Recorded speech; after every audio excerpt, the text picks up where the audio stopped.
प्यारे दोस्तों, आज हम आपको एक ऐसे अल्लाह वाले के बारे में बताने वाले हैं जिनका जनाजा लेकर उनके मुरीद 12 साल तक घूमते रहे। वीडियो में आगे बढ़ने से पहले इस वीडियो को लाइक ज़रूर करें। दोस्तों, जिस अल्लाह वाले का जिक्र हम कर रहे हैं उनका नाम हज़रत कुतुब शाह गौरी है और आपका मज़ार कर्नाटक के शहर कोलार में मौजूद है। हज़रत कुतुब शाह गौरी के वैसे तो लाखों मुरीद थे, लेकिन उन मुरीदों में आपके 70 मुरीद ऐसे थे जो बहुत ही ज़्यादा ख़ास और साथ में रहने वाले थे। एक मर्तबा आपने अपने ख़ास मुरीदों को बुलाया और उनसे कहा कि जब मेरा विसाल हो जाए, जब मैं इंतकाल कर जाऊं, तो तुम मेरा जनाजा लेकर चलते रहना और मेरे जनाजे को वहां दफन करना जहां मेरा जनाजा खुद ब खुद रुक जाए। आपके मुरीदों ने आपकी वसीयत को कबूल कर लिया। इसके बाद दिन गुजरते गए और कुछ दिनों के बाद आपका इंतकाल हो गया। आपके मुरीदों ने आपकी बात पर अमल करते हुए आपको गुस्ल दिया, कफन दिया और जनाजा लेकर चल दिए। ये एक ऐसा जनाजा था जिसे ले जाने वाले खाना भी साथ ले जा रहे थे, पहनने ओढ़ने का सामान भी साथ ले जा रहे थे, खाने का सामान भी साथ ले जा रहे थे। आपके मुरीद चलते रहे, चलते चलते शाम हो गई। मुरीदों ने जनाजा रख दिया और सो गए। सुबह उठकर जनाजे को उठाया तो वो उठ गया। ऐसे ही करते करते मुरीद जनाजा लेकर घूमते रहे, लेकिन जनाजा कहीं पर भी नहीं रुका। जब नमाज का वक्त हुआ तो सबने जनाजे को एक तरफ रखकर नमाज अदा की और फिर जनाजे को लेकर चल दिए। इस तरह चलते चलते दिन गुजरते गए और आपके मुरीद अफगानिस्तान से होते हुए हिंद की सरजमीन पर पहुंच गए, यानी इंडिया आ गए। लेकिन आपका जनाजा कहीं पर भी ना रुका। 1 साल गुजरा, 2 साल गुजरे, 3 साल गुजरे, इसी तरह से 12 साल गुजर गए, लेकिन आपका जनाजा नहीं रुका। जितना ज़्यादा वक्त गुजरता आपके जनाजे से उतनी ही उम्दा खुशबू और सादगी महसूस होती। आपके मुरीद चलते चलते कर्नाटक के शहर कोलार पहुंच गए। वहां जाकर आपके मुरीदों ने देखा कि एक मंदिर है और मंदिर के पास पानी का हौज है। आपके मुरीदों ने जनाजा वहीं रखा और सोचा कि वुज़ू कर लेते हैं, नमाज का वक्त हो रहा है। इसके बाद आपके मुरीदों ने उस पानी से वुज़ू किया और उसके बाद नमाज अदा की और सब मुरीद खाना खाने के लिए बैठ गए। उसी वक्त मंदिर के अंदर से मंदिर के पुजारी बाहर आए और पूछने लगे कि आप लोग कौन हैं। उन मुरीदों ने कहा कि हम मुसलमान हैं और अपने पीर का जनाजा लेकर चल रहे हैं और यहाँ हम नमाज पढ़ने के लिए और खाना खाने के लिए रुके हैं।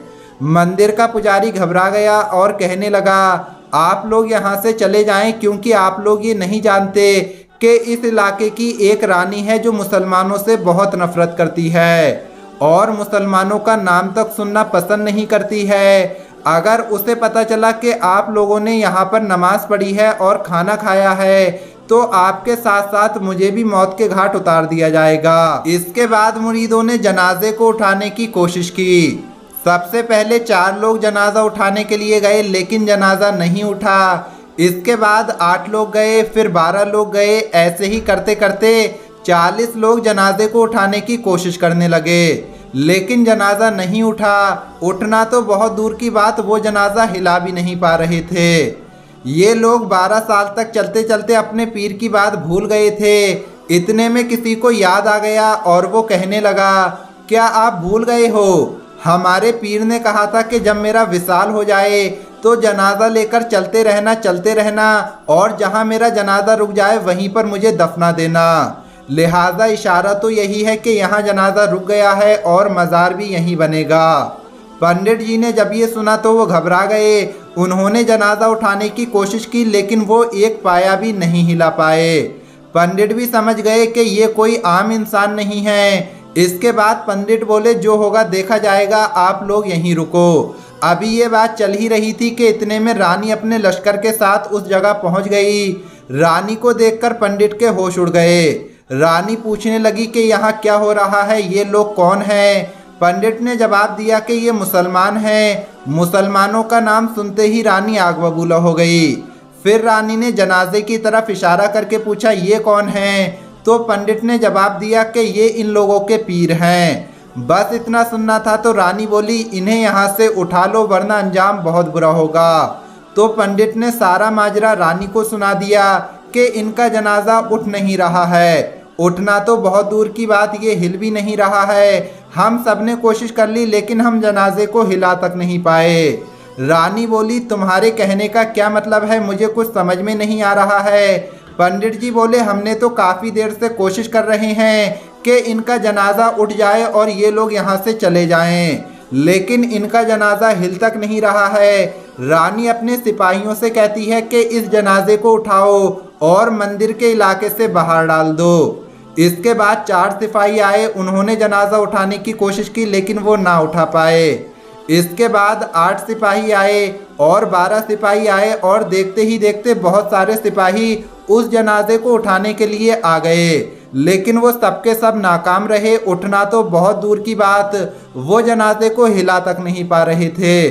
सिपाहियों ने रानी से हाथ जोड़कर कहा, हमें माफ़ कर दो, इसे उठाना हमारे बस की बात नहीं है। रानी भी बहुत जिद्दी थी और मुसलमानों से नफरत करने वाली थी। उस दौर में सबसे ताकतवर हाथी को माना जाता था, लिहाजा हाथी को बुलाया गया और एक जंजीर मंगाई गई।